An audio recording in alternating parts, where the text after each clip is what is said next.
प्रश्न नम्बर 1 भनेको छ 20 जना मानिसले कुनै काम 15 दिनमा गर्न सक्छ। ओके, भने 10 दिनमा गर्न कति समय थप्नु पर्ला? कति समय थप्नु पर्ला? अब यहाँ दिएको छ मान्छेको संख्या, यहाँ दिएको छ 3। यसले गर्दा यसलाई विचरणमा बाँड्नु। यहाँ मान्छे दिएको छ 20 जना मान्छेले 15 दिन लगाउँछ। अब गर्नु छ कति? 10 दिनमा काम सकाउँछ। कति दिन सकाउँछ? 10 दिन। यहाँ 10 दिन यहाँ मिला छ 1 को x दिन। लेकिन 10 दिनमा कति मान्छे चाहिन्छ? पहिला तो निकाल्नु। त्यो ब्याज छ 20/x = अब हेर्नु, यो मान्छे र दिन यो के हुन्छ? अप्रत्यक्षमा हुन्छ। के हुन्छ? अप्रत्यक्ष विचरणमा हुन्छ। इनडाइरेक्ट यसलाई भन्छ इनडाइरेक्ट भेरिएसन हुन्छ। इनडाइरेक्ट भेरिएसन के हुन्छ? एउटा बढ्दाखेरि अर्को घट्नु, अर्को घट्दाखेरि अर्को बढ्नु। यसलाई हामी के भन्छौँ? इनडाइरेक्ट भेरिएसन हुन्छ। जब इनडाइरेक्ट भेरिएसन केस आउँछ भने पहिलो वाला जुन छ नि, पहिलो वाला फ्र्याक्सन जस्ताको त्यसले लेख्नु खाली सम्पर्कको साइन लगाउनु छ र दोस्रो वालालाई तललाई माथि, माथिलाई तल लगाउनु। यो 10 के आछ माथि, 15 के आछ यो तल। अब यसरी क्रस मल्टिप्लाई गरेर आन्सर निकाल्नु। त 20 गुणे 2 आछ यो 15, आयो 10 आयो छ यहाँ 10 x भी आछ एकातिर x। त 10 गुना 20 में आयो, अब 15 गुना कति हुन्छ? 30। त x को मान कति आयो सँग? 30 आयो। त यो 30 आन्सर हुँदैन, किनभने के भनेको छ? कति मान्छे थप्नु पर्छ। डाइरेक्ट मान्छे कति मान्छे चाहिन्थ्यो? 30 जना। अब भनेको छ थप्नु पर्छ। त सुरुमा कति जना थियो? 20 जना। आवश्यकता कति जनाको छ? 30 जना। त कति मान्छे थप्नु पर्छ? सबैलाई थाहा छ 10 जना थप्नु पर्छ। ओके, त्यसरी छ हाम्रो क्वेशन नम्बर 2 को लागि। प्रश्न नम्बर 2। प्रश्न नम्बर 2 मा के भनेको छ? ए ले कुनै काम, हेर्नु यसको,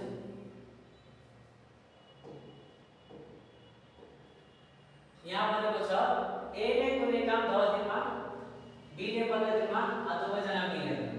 ओके, यो त टाइप 1 वाला क्वेशन दिइहाल्यो। हेर्नु यहाँ भनेको छ ए ले कुनै काम 10 दिनमा, बी ले त्यही काम 15 दिनमा। अब भनेको छ ए प्लस बी ले त्यो काम चाहिँ कति दिनमा गर्न सक्छ? प्रश्न चाहिँ यही छ। र सबभन्दा पहिला हामी के गर्नु? 10 र 15 को लसन निकाल्नु। 10 र 15 को लसन कति हुन्छ? 30। भनेको 30 वटा कापी कलम जे मान्नु वा कलमै मान्नु कति गरेछ? 30 वटा कलम हुन्छ। कलम फ्याक्ट्रीमा काम गरेछ। ए र बी दुईटा वर्कर छ। यसले चाहिँ 30 वटा कलम बनाउन 10 दिन लगाउँछ। अब बी ले चाहिँ 30 वटा कलम बनाउन 15 दिन लाग्छ। त दुवैको क्षमता निकाल्ने कि एक दिनमा कति गर्छ? त 10 दिनमा 30 वटा बन्छ यसबाट। त एक दिनमा त 3 वटा बनाउँदैन। अब बी ले 15 दिनमा 30 वटा बनाउँछ भने त यसले एक दिनमा कति वटा बनाउँछ होला? 2 वटा। अब दुवै जना मिलेर एक दिनमा कति वटा बनाउँछ त? दुवै जना मिलेर एक दिनमा 5 वटा बनाउँछ। 3 प्लस यहाँ 2 वटा। अब हेर्नु, जम्मा कलम बनाउँछ 30 वटा, दुवै जना मिलेर कति वटा बनाएको छ? एक दिनमा 5 वटा। त जम्मा यो 30/1 दिनको काम बाट्नु कति आउँछ? 6, यानी कि 6 दिन। कति दिनमा? 6 दिन। आन्सर कति हुन्छ यसको? 6 डेज। ओके, नेक्स्ट क्वेशन तिर जाऊ।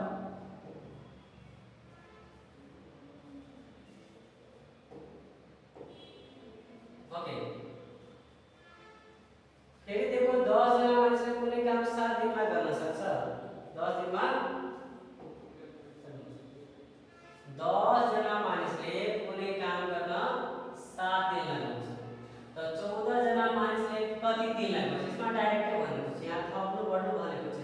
यहाँ पनि विचरण गरौँ। यहाँ मेन र डेज यसले गर्दा यहाँ सुरुमा मान्छे कति छ? 10 जना 7 दिनमा। यहाँ 14 जना चाहिँ कति दिनमा? त्यसलाई x एक्सचेन्ज गर्नु। आयो मेन र डेज के छ? इनडाइरेक्ट भेरिएसनमा छ भने पहिलो वालालाई सीधे सीधे बट्टामा राख्नु होला। सेकेन्डलाई उल्टा गर्दै x y कति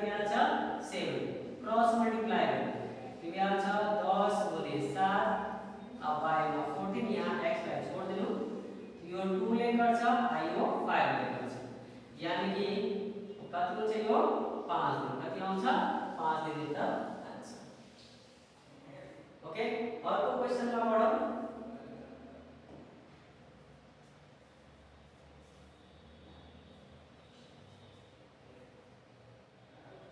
फेरि दिएको छ हामीलाई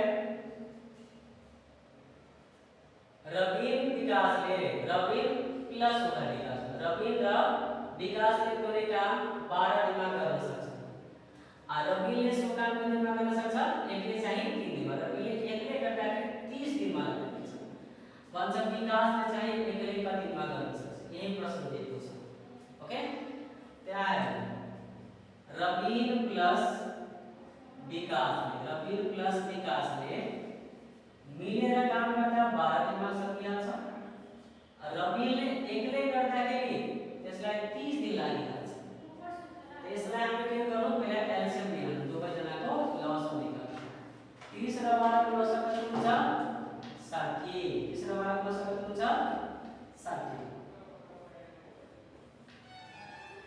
यो भएर त्यसको दिन यहाँ हामी एफिसिएन्सी निकाल्नु एक दिनको कार्य तो 12 दिन में 60 वटा काम तो एक दिन में कतिवटा काम 5 वटा 30 दिन में 60 वटा काम त्यसले एक दिन में कतिवटा काम गर्नुला 2 वटा अब भन्नु दुई जना मिलेर 5 वटा बनाएको छ रबिनले एक्लै 2 वटा भने बीले एक्लै कतिवटा बनाउँदै होला 3 वटा कतिवटा 3 वटा अब 3 वटा भनेपछि यसमा जम्मा काम कति गर्नु छ 60 वटा त माथिमा 60 राख्नु आकार यसलाई 20 ले गर्छ अप्सनमा 20 छ हाम्रो 20 त्यसै दिएको छ 30 जना मानिसले 80 दिनमा गर्न सक्ने काम 20 दिनमा गर्न कति मानिस चाहिन्छ फेरि उस्तै कार्य दिएको छ यहाँ मेन र डेज गर्नु त मेन दिएको छ यसमा 30 जना अदा यसमा दिएको छ 80 दिन अब भनेको छ हामीलाई 20 दिनमा काम खत्म गर्नु छ त कति मान्छे चाहिन्छ बस यसलाई क्याल्कुलेट गर्नु पहिलो वाला जस्ताको त्यस्तै सेकेन्ड वालालाई माथि गर्नुपर्छ किन गर्नुपर्छ तलमाथि इनडाइरेक्ट भेरिएसन भाग गर्नु त्यो यहाँ छ 20/80 क्रस मल्टिप्लाई गर्दाखेरि यहाँ x दिइहाल्छ 30 * 80/20 20 चौक 80 और 4 दिया कति 12 बनले 120 जना कतिजना चाहिन्छ 120 जना रिक्वायर हुन्छ 20 दिनमा खत्म गर्नु ओके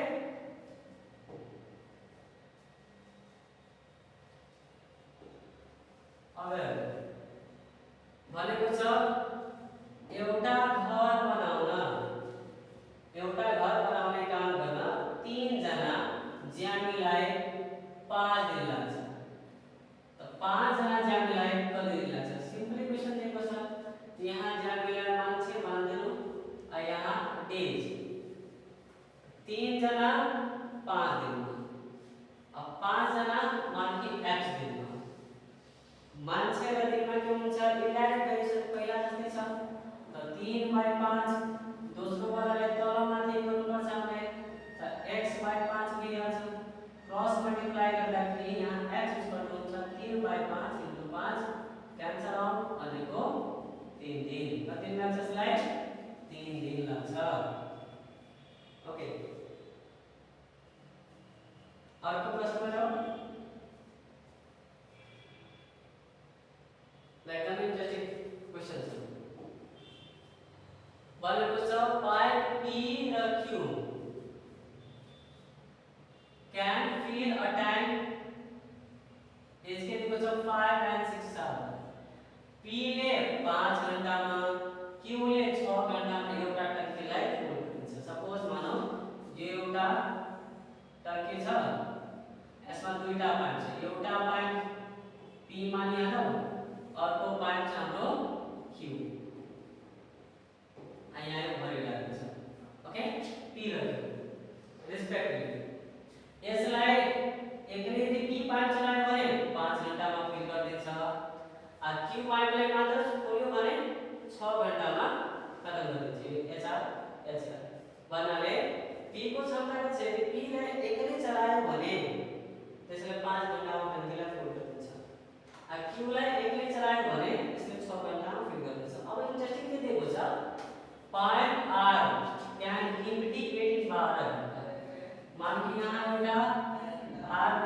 5 छ यसले यसलाई खाली गर्नको लागि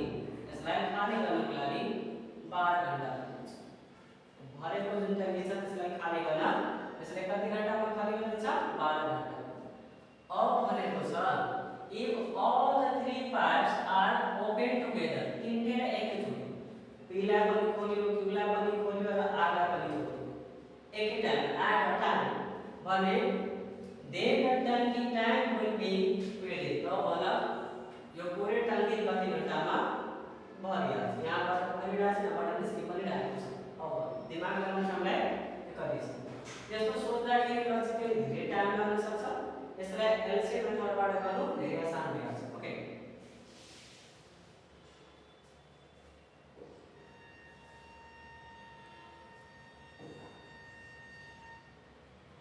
यहाँ P को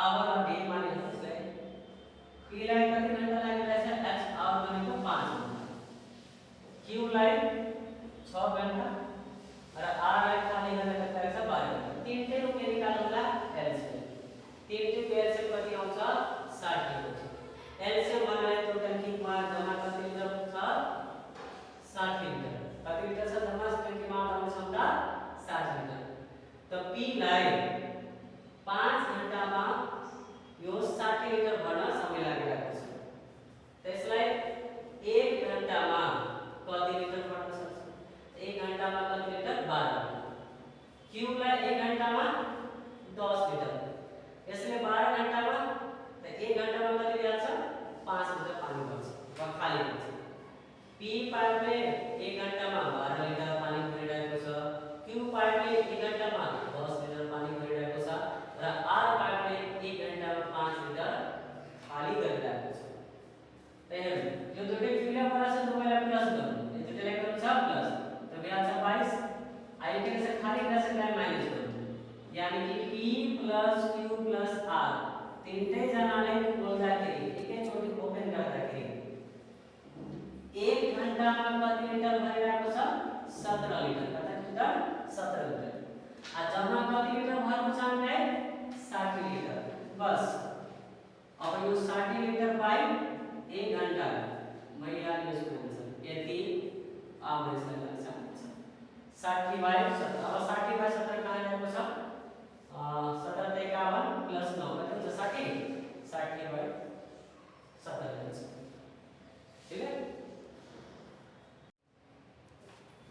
अब question number 8 Sonia takes 8 hours to do a work यानी सोनियाले कुनै काम गर्न कति घण्टा लाग्छ 8 घण्टा आ गीताले त्यही काम गर्न कति लागेको छ 10 घण्टा how long should it take both Sonia and working together यो त धेरै इजी छ सोनिया 8 घण्टा लगाउँछ गीता 10 घण्टा लगाउँछ दुवैको एलसीएम निकाल्नु दुवैको एलसीएम 40 लिइहाल्छ यसको इफिसिएन्सी यो टाइममा मिल्यो यसको इफिसिएन्सी छ त यसमा 5 लिइहाल्छ यसको कति लिइहाल्छ 4 त गीता प्लस सोनिया दुवै जना मिलेर दुवैको इफिसिएन्सीको क्षमता कति ल्याउँछ वा 1 घण्टाको क्षमता 5 प्लस यो 4 भनेको कति हुन्छ यो 9 कति ल्याउँछ यो 9 हुन्छ यो राख्ने 9 आ जम्मा कति छ काम गर्न 40 वटा ल्याउँछ 40 बटा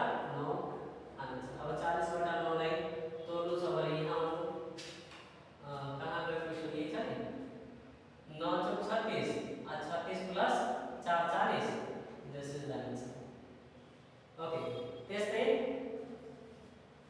9 मा भनेको छ P + Q ले 18 दिनमा कुनै काम गर्न सक्छ आ Q + R ले 24 दिनमा P + R ले त्यही काम 26 दिनमा अब भन्छ P Q R ले सँगै काम गर्दाखेरि कतिमा काम गर्नुहुन्छ हेर्नु प्रश्नको जवाब कसरी हुन्छ त यहाँ P + Q को यहाँ दिन लेख्नुमा काम कतिमा गएको छ 18 दिनमा त्यति छ Q + R 24 दिनमा देन P + R ले कतिमा भनेको 36 दिनमा सिम्पली तीनटैको एलसीएम निकाल्नु पर्छ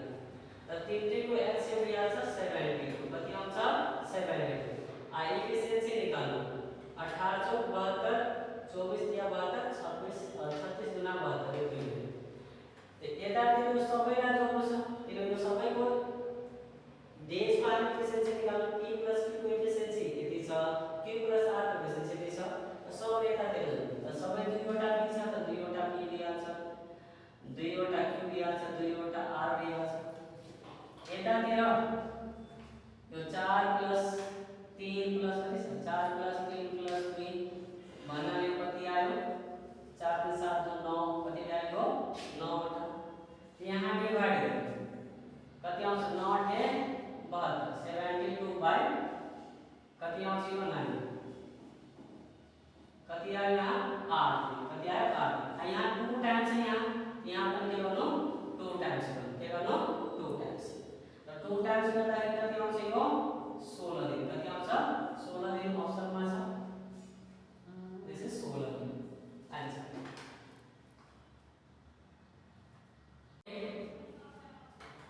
अब प्रश्न नम्बर 10 मा भनेको छ 600 सिपाहीको एक दफालाई एउटा ग्रुपलाई 50 दिनको लागि खाना पुर्याएको थियो 15 दिनपछि 180 जना सिपाहीले त्यो डफा छोडेर गएछ भने बाँकी खाना कति दिन लाग्ला त्यसको लागि फर्मुला छ जम्मा मान्छे इन्टु बाँकी दिन बाई बाँकी मान्छे अब फर्मुला गर्नु जम्मा कति सिपाही छ 600 अब बाँकी दिन भन्नु 50 दिनको लागि खाना थियो 15 दिनसम्म त 600 जनाले खाएको छ त बाँकी दिन कति आयो 35 दिन 50 बाट 15 घटाएपछि कति आउँछ 35 दिन अब यो 35 दिनमा यो 180 जना त कम भएर छ नि बाँकी त कति दिन छ अब 100 जना कम भएछ 180 जना कम गर्नु यो 600 बाट 180 कम गर्नु 600 बाट 180 कम गर्दाखेरि कति आउँछ 0 10 2 यो 4 कति आउँछ 420 जना कतिजना 420 जना 0 0 क्यान्सल 7 पंचे 35 7 छक्के 42 35 अब 10 छक्के 7 यो बेला